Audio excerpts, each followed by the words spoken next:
Hi everyone. Hello, hello, hello. How is everyone doing today? What's going on? Hi, how are ya? What is new with you guys? I just realized this one thing was covered in dog hair. That is disgusting. How's everyone doing today? For you guys who do not know me, my name is Jordan MacLean and I'm here every Tuesday and Thursday to bring you true crime that has happened here in Canada while I do my makeup. So if you enjoy true crime, stories of true crime, seeing what happens in Canada, and you enjoy makeup, this is the channel for you. So make sure you guys like and subscribe. How is everyone doing today? This fine Tuesday day. How is everyone? I'm doing good. I'm just chilling. Nothing exciting, nothing new. Just living our best life. So today's a good one. We got a story about, I'm going to stop babbling and just jump in. We got a story about this dude named Roach who, like all people, thought there was going to be an apocalypse, which, you know what? This was back then before Trump, before 9/11, before the Mayans calendar came out in 2012. And he thought, you know what? I need to start a cult to save everyone from their death. So I'm going to sit here and I'm going to talk to you guys about Roach, the man with the mission to save him and his family from the apocalypse.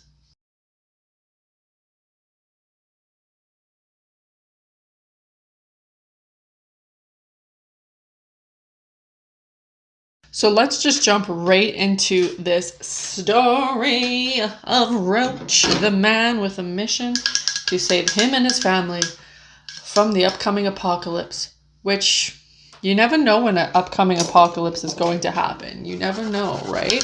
So again, I'm going to start with my eyes, move in. I really want to start maybe Thursday or something, choosing a palette, one palette, showing you guys the palette I'm going to be choosing, and just doing my whole look with that palette.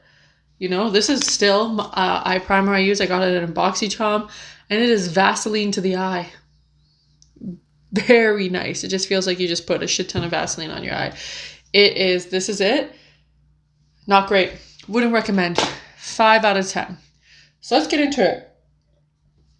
Let's get into this beautiful story of a man with a mission. I don't have any base colors for my eye right now. I'm just looking. I picked the brightest palettes in the world. This one has a good one. Jeffree Star. No, it doesn't. Oh, yeah, it does. All right, let's just jump right into it while I just mug away. So Roach was born in Quebec, which is where all the crazy people are born, in Quebec, I would just like to say. So he was born in Quebec into a French family and was raised in Thetford Mines. I just brushed this thing off and I realized I had green all over my eyes. I'll be right back. He was born in Thetford Mines. He was born and raised. Growing up, he was considered very intelligent. They thought he was one of the most intelligent people. Well, you know, he could be like Albert Einstein. With intelligence sometimes bring craziness. A lot of the cult leaders, people like that, are people who are extremely intelligent. And he just happened to be one of them. So he did drop out of school at grade 7 and began teaching himself the Old Testament, the Bible. Roach believed that the end of the world was near and it would be brought to by a war between good and evil. So if you guys have ever read anything with Stephen King has a great book called The Stand, and that was kind of like the basis. So like the plot of the book was there was good and evil, the world ended, blah, blah, blah, blah. And that is exactly how this happened. So he believed this was going to happen. He read in the Old Testament. I don't know where he got. I'm not religious. I did I have my first communion, confirmation, stuff like that. But still, I am not religious. And I don't kind of know what the Old Testament is. I don't really have an idea or what it is. So I don't know what he got in the Bible and was like, well, it's going to end. Going to start a cult. So again, good and evil. Well, why not? Roach converted from he was a Catholic and converted into the Seventh-day Church, which is a cult, and began practicing the regular holistic beliefs, which encouraged a healthy lifestyle free of unhealthy foods and tobacco. So this dude was like, he jumped right in. That I could get on. Like if that was a religion, which is like it isn't, and I should just probably start eating healthy. But that is a religion type of thing that is a good thing. Eating healthy, not smoking, stuff like that, that's really good. If you follow it.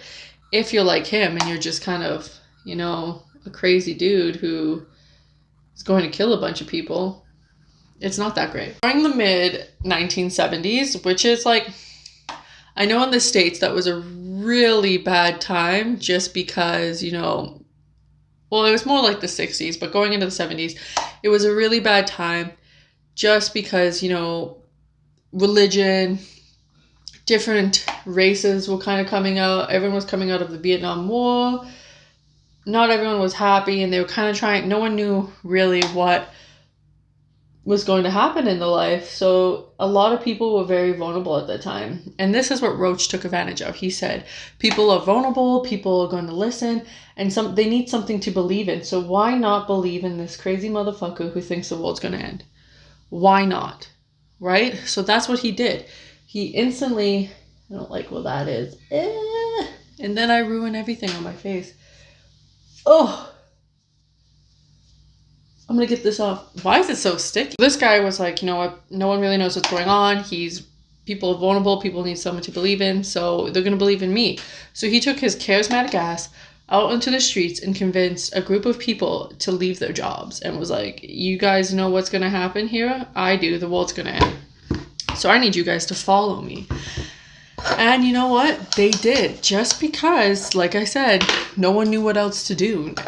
It was a tough time in the world. People didn't know exactly who to believe in, what to believe in. So they picked this guy who wasn't the best, but it was somebody to believe in. So he convinced them that they should probably join his religious ass. Whoops. And most people did. They said, okay, you know what? Let's give this guy a try. He doesn't seem that crazy. And again, I think most cults, this could just be like what I've studied and stuff, a lot of the times didn't mean, like Jim Jones. I'm just going to say Jim Jones, he actually had a good idea. When I was reading Jim Jones when I was in university, I thought this guy didn't have that bad of an idea. He wanted to bring inclusivity in races and help the homeless get off the streets and all that. And he seemed like he knew what he was doing, like he was doing a good job, and then went crazy. So it didn't work out in the end. But, you know, he kind of had a good idea of what he wanted to, like this guy.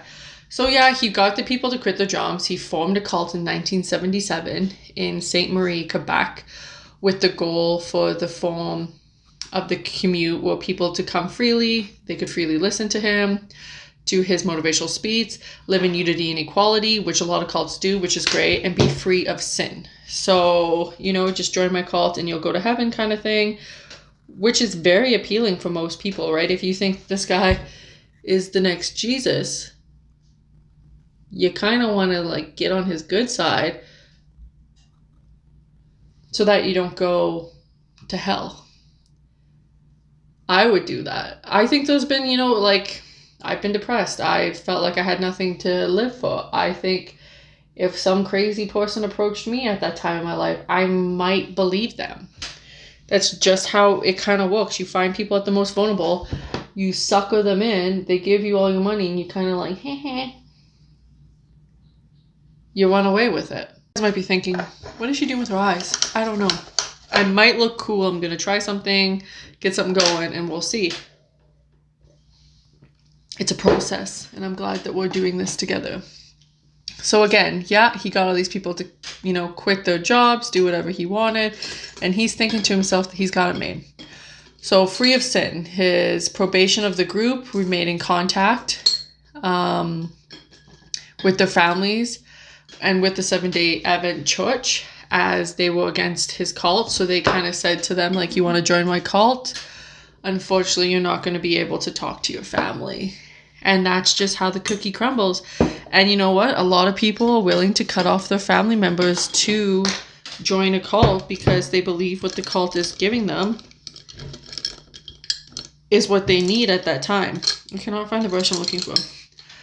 And at the time, what they need is something to believe in and somebody to, you know, say that you might have effed up in your past, but now things are changing. So they're willing to cut off their family. And when you believe someone is so much of God, you kind of think to yourself, like, I got to do what he says or I'm going to go to hell. So a lot of them cut off their family, said, you know, I need to just, you guys are against my religion, so I am going to just leave you by yourself. Roach feared of the end of the world crew, claiming that God had warned him that it came February 1979 and used him and his commune as like to prepare for it. God came down and said, Roach, we need you to prepare for us to come, and I need you to prepare your commune. And a lot of people, like I said, bought this.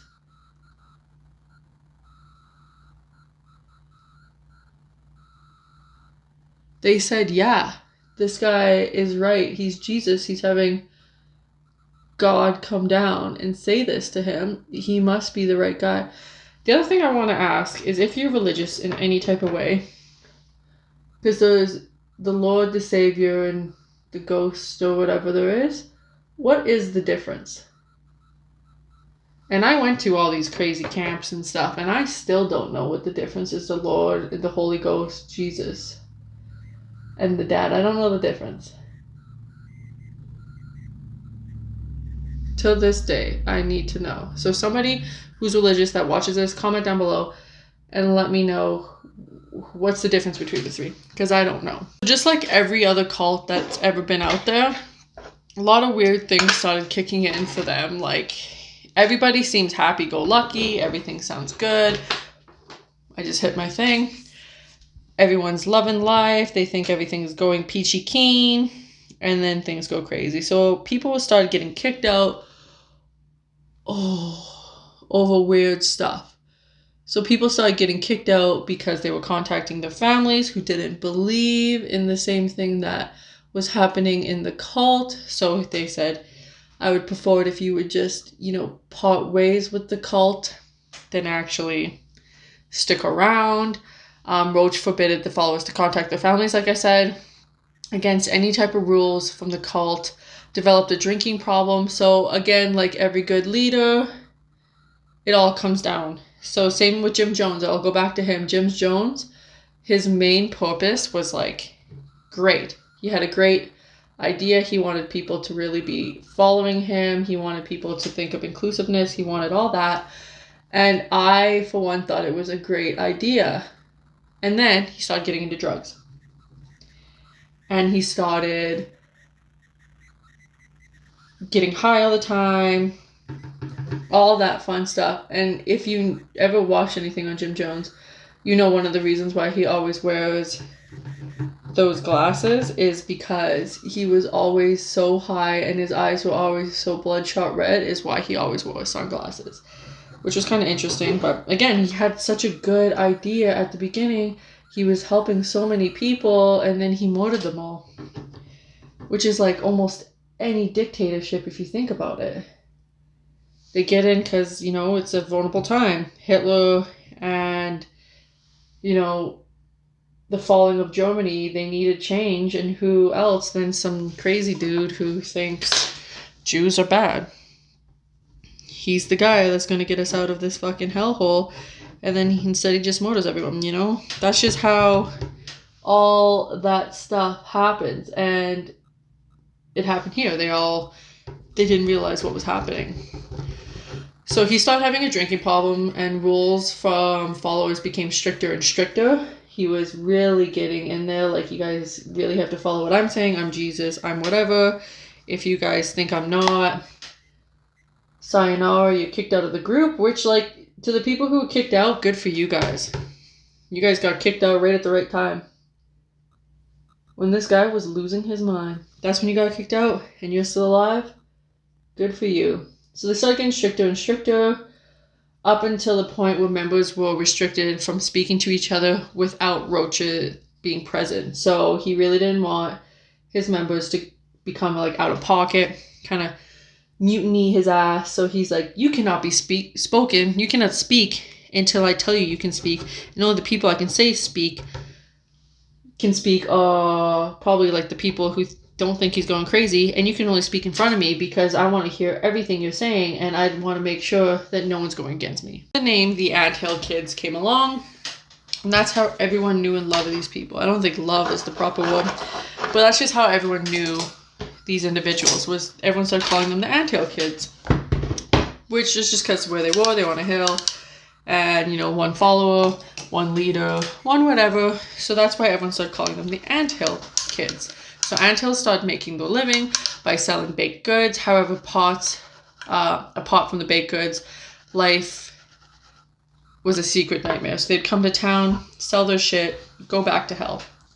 Which is kind of how every cult is, right? Like, that's just how things are. You go, everyone thinks, and they always come and they always seem so nice. Like, the cults come down and then you're like, oh my god, have you heard about Roach? He's such a great guy. He's gonna take us to the land of whatever, and we're gonna live there beautifully, and our desires are going to be met, and he's gonna take us to our Lord and Savior, blah blah blah blah.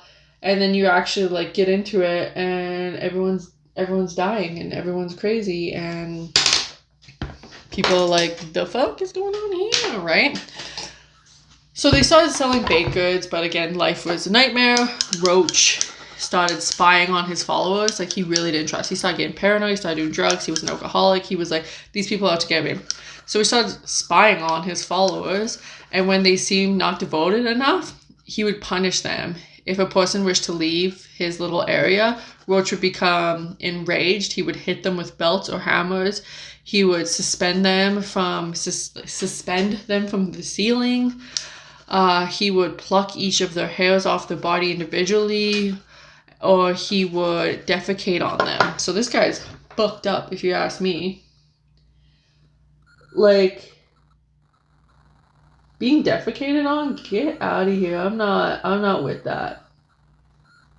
You need to really love that cult and really believe this is Jesus and this is the new guy coming in, if you're gonna sit there and let them do that.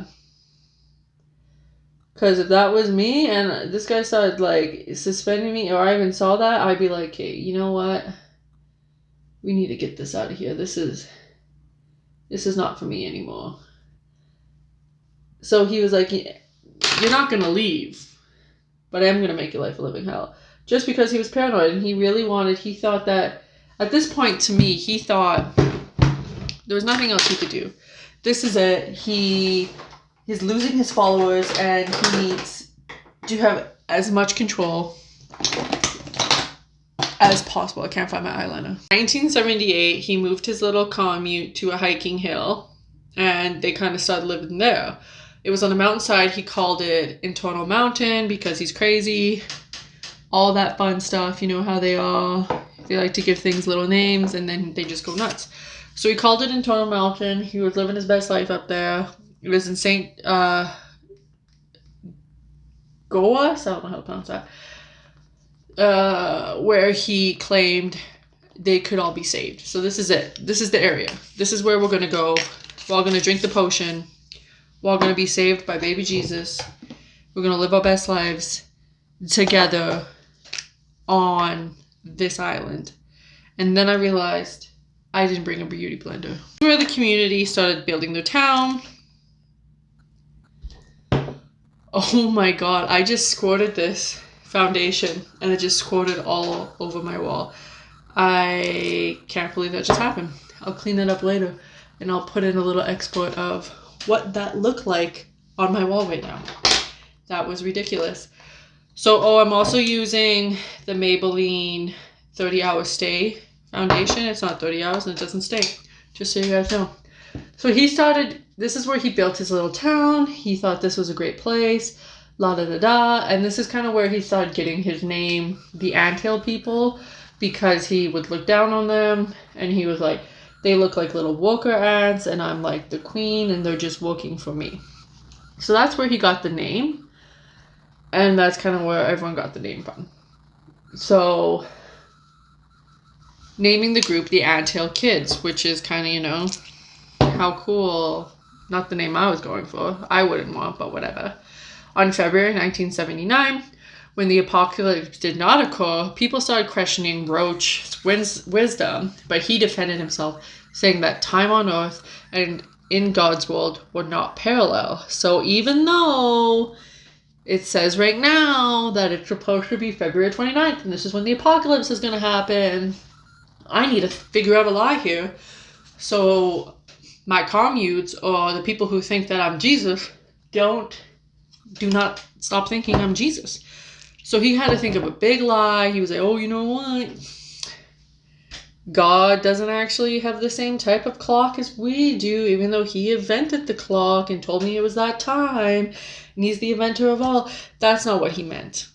So they're not parallel, and therefore it was a miscalculation. It must have been a different time. To expand the community as well as to keep the members devoted, Roach married and impregnated all of the women, fathering over 20 kids with 9 female members. So again, not a huge amount of followers because this dude's crazy. And if you look at photos of him, you're like, he ain't attractive either. But you know what?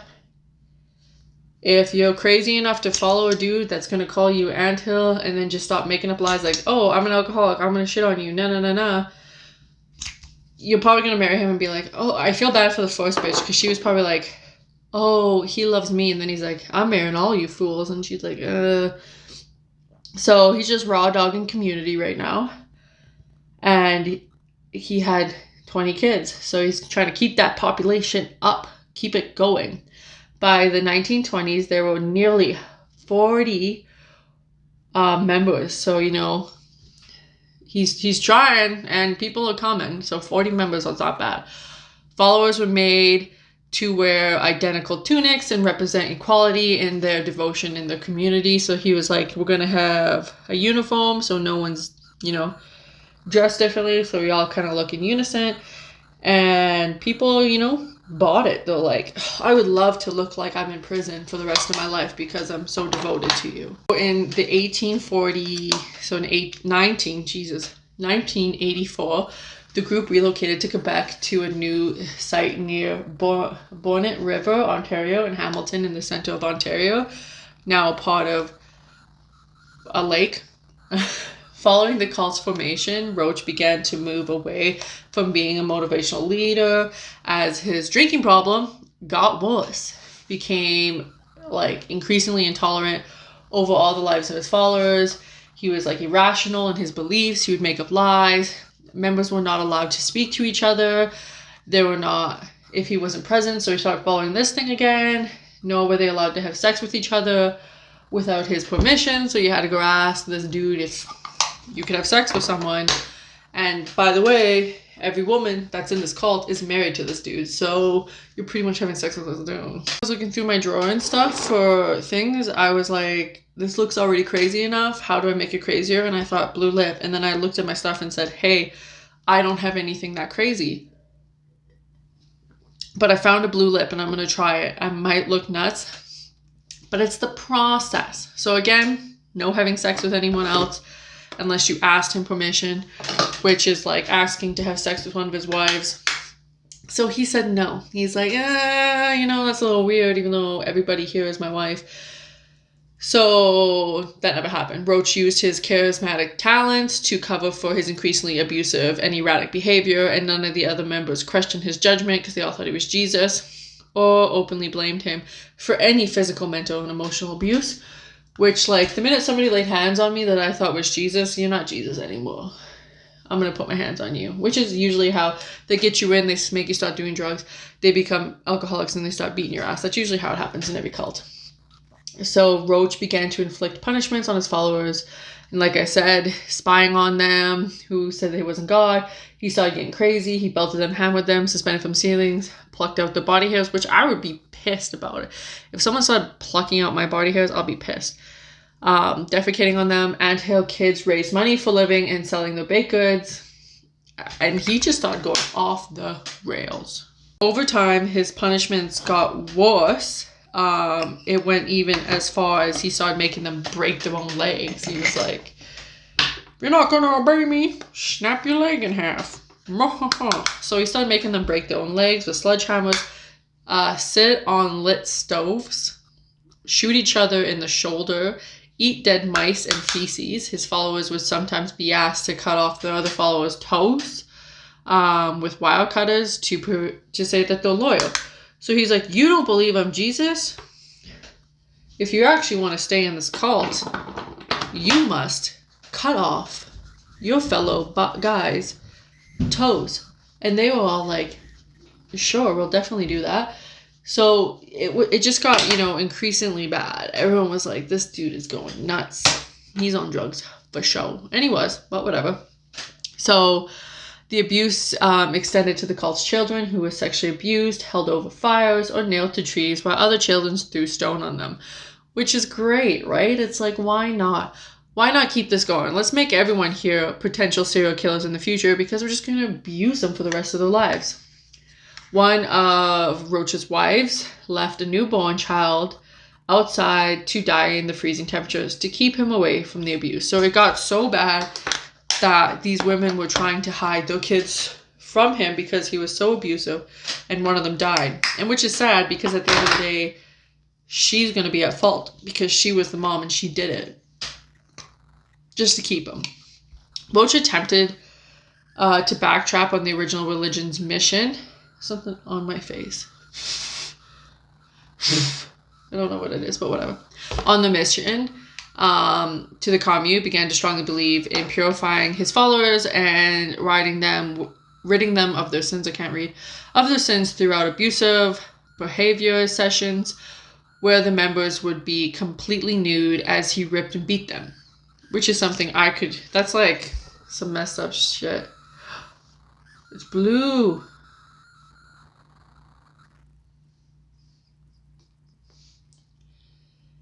A little eleganza.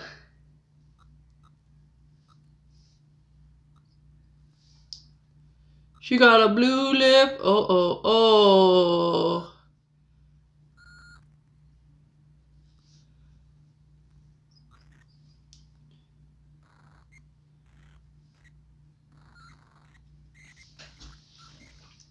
She got a blue lip on. It doesn't match my short. She got a blue lip on. It doesn't match my short. A little Medusa. I just ate a candy from Willy Wonka type of look going on today. All right, so he started whipping kids, sexually abusing them, saying that you want to be pure? I'm going to get you naked and beat your ass. That's how he started to do it. So the abusive behaviors kept coming up. Robert claimed he was to be holy, he was a holy being, and started saying he started performing unnecessary surgical operations on sick members to demonstrate his healing powers. So he would amputate their body parts and was like, "I'm Jesus, get rid of that arm, you're cure," shit like that. So started going downhill quick. The surgeries included injecting 94% ethanol solution into stomachs or performing circumcisions on children and adults of the group. And in 1987, a social worker removed 17 of the children from the commune. However, Roach faced no repercussions for his abuse during that time, which is like, this dude's crazy. So the lady, the kid who died, underwent harsh treatments in the Ontario commune during the late 1980s, suffering welding torch burns to the genitals, which why not?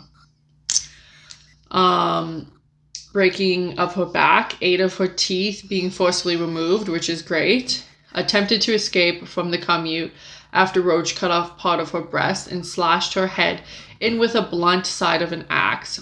But upon the return, he removed one of her fingers with wire cutters, pinned her hands to wooden tables with hunting knives, and used a chainsaw to amputate her arm. So this guy just, was like, I don't even know what this guy was even doing at this point. He's not Jesus. He's just having a little... He's a psychopath who now has power and started killing people. And he wasn't killing them, he was just torturing them for his own fun. He was like, I'm just gonna stop doing this shit and say I'm Jesus. And if you stick around, honestly, blame on you. If I have a kid and then you're gonna start cutting off his arm, cutting the breast, doing all this shit, that's my fault. Why am I even a mom? I'm crazy.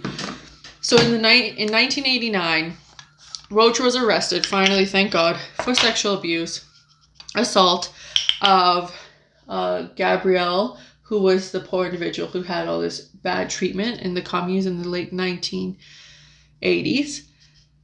She fled the commune again, contacted authorities, and dissolving altogether the anthill because all this shit came out. Provincial authorities had long held suspicion against Roach cult during the living conditions of the members, but because the commune was officially registered as a church, they weren't illegal to go in there and do investigations just because of the status of the church, which is great, as we know with Catholics and stuff like that. They're super cool too, right? They only like sexually assault how many kids and all this stuff and get away with it because, you know, they're a church. That's why they're allowed to do all that stuff, which is bull in my opinion, but you know, I'm the only one that believes in that stuff, I guess. So they weren't allowed to actually go see the church, go into it, or do any type of investigation on the living conditions of kids and stuff, just due to the fact of them being a church, which sucks. And could not do much except ensure the welfare of the kids. So they could do a little bit for the kids, but that was it. Again, horrible conditions. Roach was found guilty of assault for the amputation of the arm and received a sentence of 12 years imprisonment, because in Canada, for that type of stuff, we don't mess around. But for murder or sexual assault of a minor, we don't care. But this is fine. We're going to give him 12 years, which is great because the guy was crazy and, you know, deserved to get 12 years, probably more for everything he did, but who cared? A vast majority of the cult followers abandoned Roach after he was arrested, but during his imprisonment, he fathered another 4 children with his remaining female members during visits. So there was still some crazy bitches out there who liked him. The reports from the RCMP actually gave permission for them to do more investigations on Roach's actions, exposing a wide variety of abuse at the commune and a murder sentence. In 1993, Roach pled guilty to second-degree murder and the death of Solon Bullard and was sentenced to life imprisonment. And in 2000, Roach was transferred to a medium security prison in New Brunswick. And in 2002, was rejected of parole and was considered too high risk and too easy to reoffend and never appealed again. So in 2009, controversy over Roach made headlines when he tried to sell artwork on the United States-based website murderauction.com. Because why not? You know what? Make the money in jail. Make the money. So he tried to sell this stuff, which called itself a true crime auction house. So there's a little, you know, a lot of people would probably buy that shit. I'd probably buy something that like Ted Bundy painted or something. So I get that. And was willing to sell some of Roach's drawings and poetry. The Correctional Services Canada prevented Roach's work leaving the area, and the Canadian Federal Public Safety Minister at the time wrote to Correctional Services to express concerns that a killer was benefiting from working in prison. Which, you know what? I'll get into something else after. So in 2011, February 26, 2011, 63-year-old Roach was found dead near his cell. His death was believed to be a result of an altercation with a cellmate. Yes, I love when they get murdered in prison. I don't know why that sounds so great, but like, I love it. Get murdered in prison. Matthew Gerald McDonald, shout out, 90-year-old convicted murderer of Newfoundland and Labrador, who was charged with killing. McDonald pled guilty to second-degree murder and sentenced to life for killing Roach. And that's how Roach's life ended. That guy was horrible. So I'm going to put my lashes on and then I'm going to come back and tell you my final thoughts. Oh, she got her lashes on. She's doing the blue Medusa type of thing. And let me give you my final thoughts about this case. So Roach was a crazy bitch. I think we all fucking got that, right? He's crazy. He had a cult. Like I said, it was a vulnerable time in people's lives. When people are at their most vulnerable, they're going to do crazy things. And that's exactly what happened to these individuals. They saw this guy who was willing to give them a good life, who promised them all this stuff, equality, time together, no one's going to be judged, stuff like that, freedom. You don't need someone, just follow me. There's going to be an apocalypse, and let's get this going. And a lot of people believed in him. They thought that he knew. He was very charismatic, he's very intelligent, and he knew how to talk to people and get people to believe him. Unfortunately, alcohol, drugs all came into effect, and he started going crazy. He started to attack people. He started to, he just didn't care anymore about the purpose of what he needed to do. He was supposed to be there to bring light to people's lives, to have a mission, and he just all he cared about was power, was being hungry, and and to torture people. He was a manipulative asshole who took advantage of the most vulnerable. And I hate people like that, but we see it all the time with cults. All the time with cults, that's what happens. So that's it. I sound bad. I'm happy he died in prison. I wish he didn't torture the kids. He probably made a few criminals because they were tortured as kids and they went through all this cult stuff, and now they're probably not the best people in the world because of this individual. He's a horrible, horrible person. I don't like that. The drawing thing, that was kind of cool about him going to whatever and drawing. There was another point that I was going to make of him being imprisoned that I can't remember what I was talking about. So now I don't know. So, but if I think about it, I'll let you guys know. But again, like I said, I'm glad he's dead. He got in prison. I just wish he would have got caught sooner. It's just the church thing. That thing really bothers me, that they considered him a church. They're all dressing the same, living off the land, crazy people. Like, no one knew that these guys were out there doing this crazy shit. They just were like, you know what? It's just the crazies that live on the hill. We'll just leave them. And then they started killing people. So, well, they didn't kill. They killed one person. And then they tortured how many people? Which has probably led to a lot of people going crazy. So, technically, they ruined a lot of people's lives. This guy did anyways. And I'm glad he got what he deserved. And I hope he was scared the whole entire time that somebody was doing to him what he did to these people all his life. And I hope that happened. But again, I want to thank you guys so much for sitting here and listening to the Anthill Kids. And I want to thank you guys for coming in and tuning in as much as you guys do, watching my videos. It just means the world to me. I just love and appreciate each and every one of you who comment, like, and subscribe to my channels. Again, if you guys get to 150 followers, I'll be doing another giveaway. So please tell your friends, like and share, give this video some love, give you girls some love. I don't come out here to get any clout, get any recognition. I come out here because I love true crime. I love doing makeup. I love trying new things. I'm not the best at makeup, but I do it anyways, because I just like having fun and I like doing this stuff. So please like and subscribe. I'll put my socials here. I'll also link them down below. If you guys have any stories you want me to look at, I had an individual come to me who's been a die-hard fan from day one. Thank you so much. And she asked me to do this one. And it was so interesting because I never heard it. The next one I have is the Happy Face Killer. So get ready for that one too. It is super exciting. I really enjoyed that one. So yes, thank you guys again so much for coming into my channel, watching my videos, and giving me the like and support. Again, like and subscribe. I am shamelessly plugging my like and subscribe so someone will do it. And it just, again, means the world to me. And I will see you guys on Thursday. Bye.